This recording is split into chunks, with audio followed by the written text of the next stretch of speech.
Hello and welcome. My name is Krishnamurthy Bindumadhavan and this is the course Managerial Economics.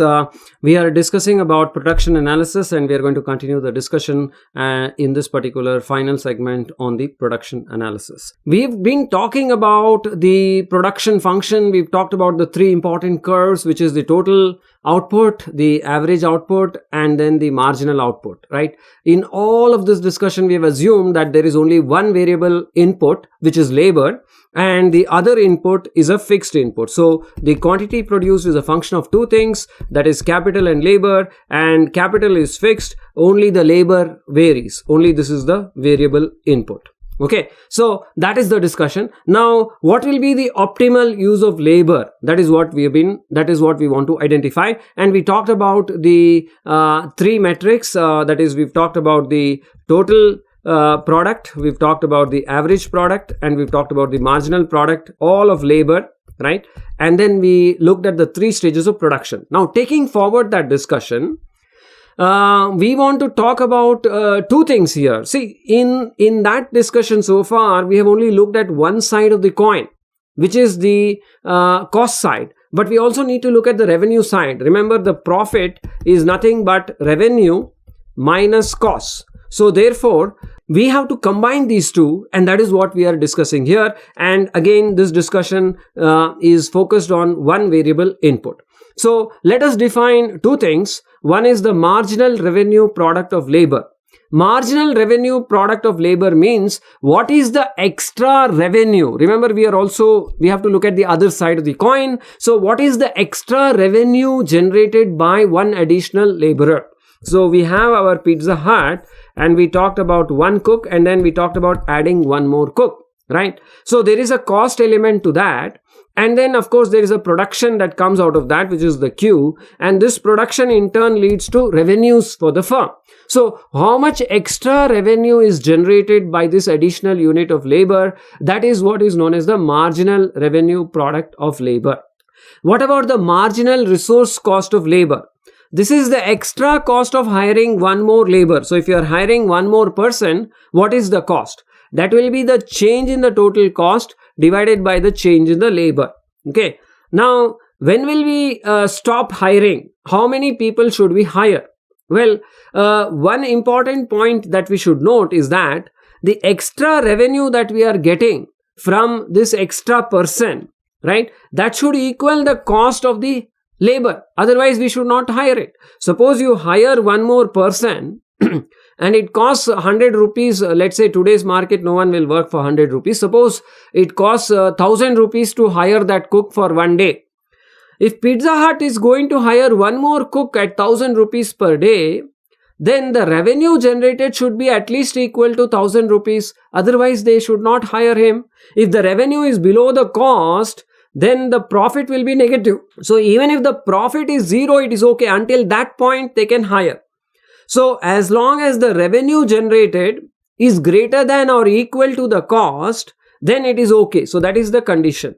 So if the additional revenue is 30 rupees and the cost is 20 rupees, then go for it.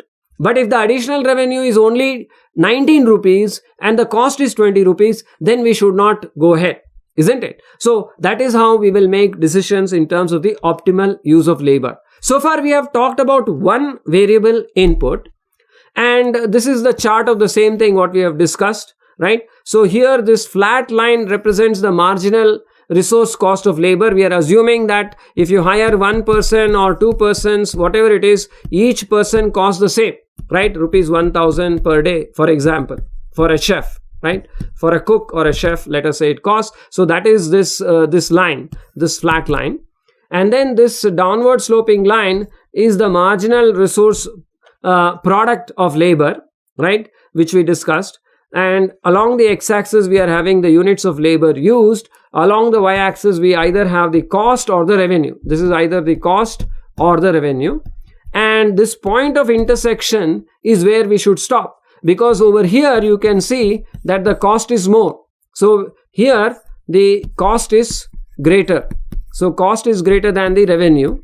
And so therefore we should not go here. Here you can see, on the other hand, at this part, we can see that the revenue is greater than the cost, and so therefore we should continue. So up till this point we should continue production. This is for a single variable unit. What if there are two variable inputs? What if there are two variable inputs? Then the analysis becomes a little bit more complicated, and we need to use two additional concepts called isoquants and isocosts. I will introduce these concepts briefly in this pre-recorded set of lectures, and we will delve into it in more detail in the live class, right? We will study this two variable inputs in more detail in the live class. I will only set up the basic introduction and ideas here so that the basic concepts are clear to you. And then we will discuss in more detail in the live class. So we need two important concepts to understand this analysis. First is isoquant and second is isocost. What does that mean? Isoquant shows the combination. Remember, again we are talking about Q is a function of K and L, where K is capital and L is labor. Previously we said that capital is fixed and only labor is variable. Now we are varying capital and we are varying labor too. Both the inputs are variable. Isoquant shows us the combinations of capital and labor that can be used to produce a given amount of output. So if you want to produce, say, 1,000 tons of steel, right, you can either, there could be various combinations. So for example, you can use, let us say, capital and labor we put. So for producing 1,000 tons of steel, we could either use a 1 crore plant and maybe, we can use 20 laborers, or we could use a 5 crore plant with more robots and only have, say, 5 people, right? So these kinds of combinations which give us the same output, that is called as an isoquant. Okay, what is isocost? Isocost shows us also combinations of capital and labor, but what are the combinations that are available for a given total cost? Okay, the given total cost. So the total cost, maybe we want to set at, say, 10 crores is our cost. Now this 10 crores we can put in different combinations of K and L, right? We could probably put 9 crores in K and 1 crore in L, or we could put 8 crores in K and 2 crores in L, and so on. So all these various combinations that are possible, that is captured in the isocost. What we will do finally is we will combine the isoquant and the isocost to determine the optimal point of production. Okay, so we combine these two to determine the optimal point of production in the case of two variable inputs. All our previous analysis was with one variable input, which is labor. Now we are relaxing that and we are saying capital is also variable, labor is also variable. Then what happens? This is usually the long run analysis. What we have discussed so far, the capital is fixed and labor is only variable. That is short run analysis, because in the short run, capital is usually fixed and labor can be varied. But in the long run, we can change both the capital and the labor. So this we can think of it as more of a long run analysis. So production function with two inputs will look something like this. We have got labor along the x-axis, we have got capital along the y-axis, and we are looking at different combinations of capital and labor that will produce the same output, right? So this line here is talking about 50 units of output. This line here is about 100 units, and this line is about 150 units. So you can see that essentially each of these lines represent combinations of K and L that will give us the same output. So for example, you can see that, for example, we can think of this point here. This point consists of 10 units of capital and 2 units of labor. Okay, so that is our 10 units of capital and 2 units of labor, right? This is our point D. Okay, similarly we have point D here, point D, and this is this particular column we are looking at. So point D captures 6 and 3, right? So that is point D, and so on. So point C captures 4 and you can see that it is 4. Okay, so of course that depends on the output. This output is essentially for 100 units. So for 100 units of output, what we are saying is that we can use different combinations of capital and labor. For making this 100 units, we can either use 2 units of capital and 10 labor, or we can use various combinations such that maybe we can use 10 units of capital and only 2 units of labor. So different ways, right? And this is easy enough to understand. Like I said, in the today's technology, as I was talking about in the supply chain management context, there are robots which replace human beings. So for that, you will need more capital. But if you want to use more labor, then you need less capital. So that is the kind of trade-off. So this is essentially these curves represent the various combinations of the 2 inputs that will produce the same output. Okay, in other words, this is an isoquant. This is representing the isoquant. So let me talk about one important concept, which is the marginal rate of technical substitution. And this comes from this same isoquant curve, right? So these are isoquants that we have here. So we will take one of these curves to understand this concept of marginal rate of technical substitution. What does that mean? That means that the rate at which one variable input can be substituted with another variable input, keeping the output constant. So for example, if you are producing 1000 tons of steel, we are not going to change this. We will keep it constant. But if you are using 2 inputs, say capital and labor, at what rate can you substitute capital with labor?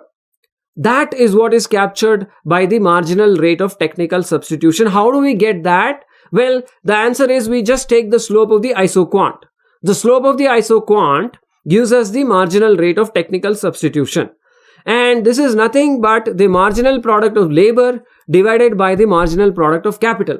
And as I said, these particular topics that we are going to discuss now and in the next few minutes are somewhat advanced topics, and so I will cover these in more depth. I or my colleague who will be teaching the live classes will cover this in more depth during our live interaction. Okay, but this should give you some idea of the basic concepts. So what we are discussing is 2 variable inputs, that is capital and labor. And we have talked about isoquant. Isoquant captures the combinations of labor along the x-axis and capital along the y-axis, which will lead to some particular production output, fixed output, like 100 units or 1000 tons, etc.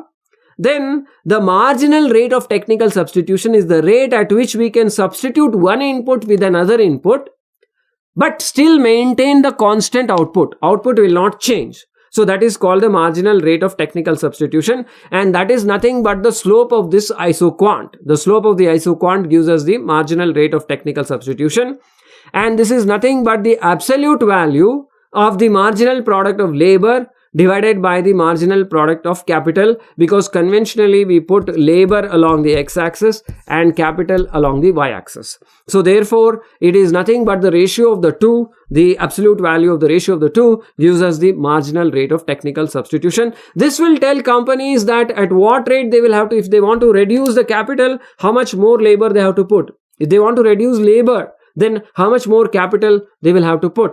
That kind of input you can gain by looking at the slope of the isoquant.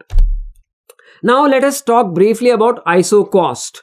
Isocost, as I have mentioned, tells us or captures the combinations of capital and labor. Remember, we are talking about 2 variable inputs.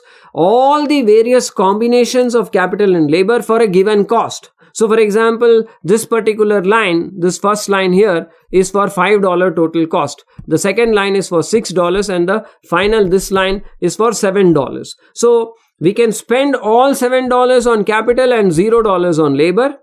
And the other extreme, we can spend all $7 on labor and $0 on capital, or we can look at various combinations of the two. Okay. So similarly, this line is about the $5. So we can spend all $5 on capital and $0 on labor, or we can spend all $5 on labor and $0 on capital, or we can look at various combinations. This one is $4 on capital, $1 on labor. This one is $3 on capital, $2 on labor, and so on. So these are basically various combinations of the two variable inputs for a given total cost. The total cost is not changing. The total cost is fixed. So that is the ISO cost. So we have discussed about ISO quants, right? This is what we first talked about. And ISO quant also has the two inputs, that is, it has labor and capital, but this will be for a fixed output, right? This is for a fixed output, say 100 units of output. Then we have talked about ISO cost, where again we are having the two variable inputs, labor and capital, but now these lines represent a fixed cost, say, or I can put in rupees, say rupees 1 lakh. Okay, so what are the combinations? How can we use that 1 lakh rupees, right? We can use it all for capital and nothing for labor, or we can use all of it for labor, nothing for capital, or some other combinations of the two. Now we will combine these two to identify the optimal point. So we are going to combine these two to identify the optimal point. Here I have given one more detailed example. And the slope of this ISO cost is also important. The slope of the ISO cost is given by the change in the capital divided by the change in the labor. And that is nothing but the product of the labor divided by the product of capital. Okay, so that is the slope of the ISO cost. Now, if you put these two together, if you combine the ISO cost with the ISO quant, then what happens? Then we will be able to identify the profit maximizing point. How will we identify that? Profit maximizing point is the point where the firm will minimize costs, right? By producing their chosen level of output. They want to produce a certain output. Let us say they want to produce 1000 tons of steel. How do you decide that? That is based on demand. So demand schedule will determine this.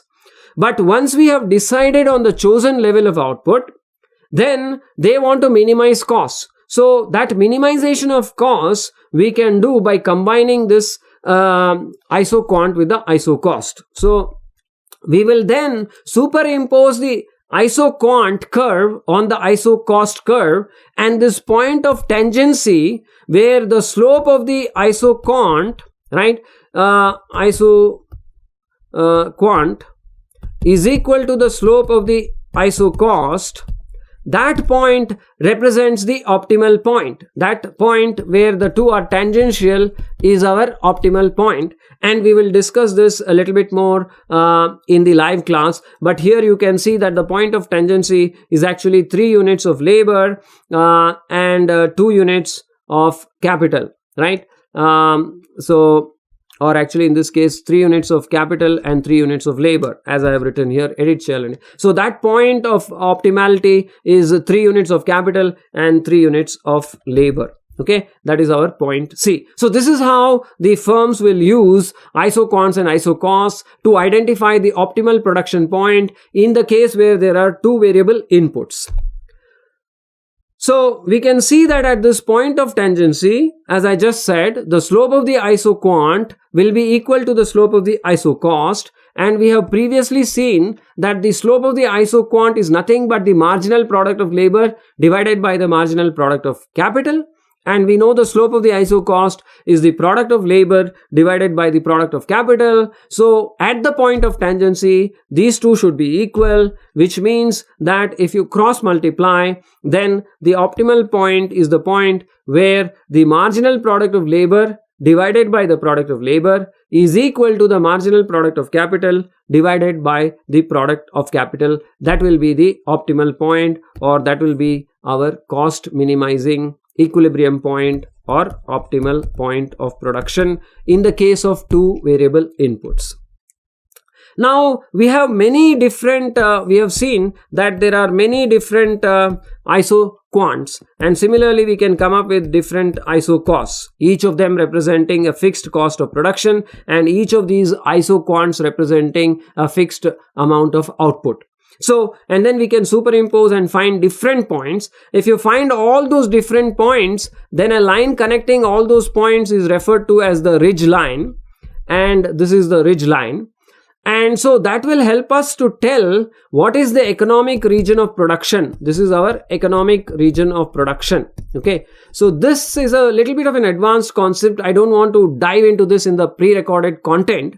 We will discuss this in more detail in the live class. Okay. So either myself or my colleague will discuss this point in the live class. But the point is, just like we have found one tangential point here, just like this, we can find a set of different tangential points, and the outer envelope of all of those is what we refer to as the ridge, and that ridge gives us the economic region of production. Okay, so these points we will discuss a little bit more in the live class. And also another important topic is an empirical function that is known as the Cobb-Douglas production function. This is one way that we can capture the production function. Remember, production function is nothing but function of capital and labor. Now, we can capture this various ways mathematically, and one way is through the Cobb-Douglas production function, that is represented by this equation. Q is equal to A, which is the multiplier, into K raised to small a into L raised to small b, where K, as you know, represents capital and L represents labor, and A and B are the parameters that we want to estimate empirically. Empirically means we can go and capture data, we can visit a factory and you can capture the data, that is K, L, Q. And then from this data, we can statistically come out with this, we can statistically back out these parameters, right? Through regression and other such techniques. That is called the empirical production function. We will discuss this also in more detail in the live class. So there are various ways that we can do that. As I said, regression analysis is one way that we can capture this using the empirical data, and we will see one example in the live class. So with this, I'm closing out the discussion on production analysis, and I hope to catch you in the next module where we will discuss other related topics. Thank you very much, and see you in the next segment. Bye.